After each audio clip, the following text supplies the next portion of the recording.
ngày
hôm qua chúng ta vẫn còn kề vai, đến hôm nay em đã vội vàng về với người.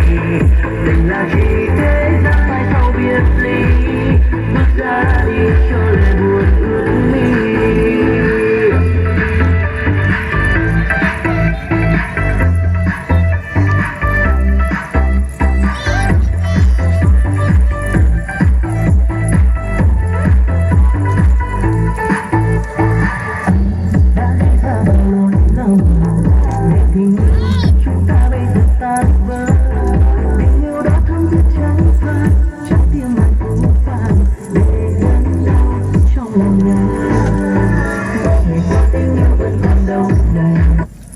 Tại sao chúng ta bây giờ chỉ lời ra mới vẫn khỏe môi, nếu chưa được mất rồi lời nhớ em nhiều mà biết em đã ở đâu.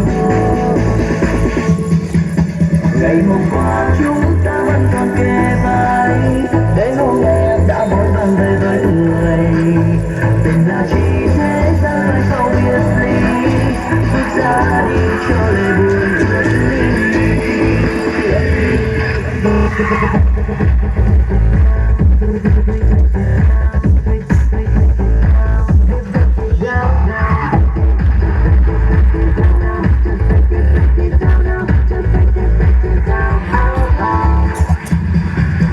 Ngày hôm qua chúng ta vẫn còn kề vai, đến hôm nay em đã vội vàng về với người.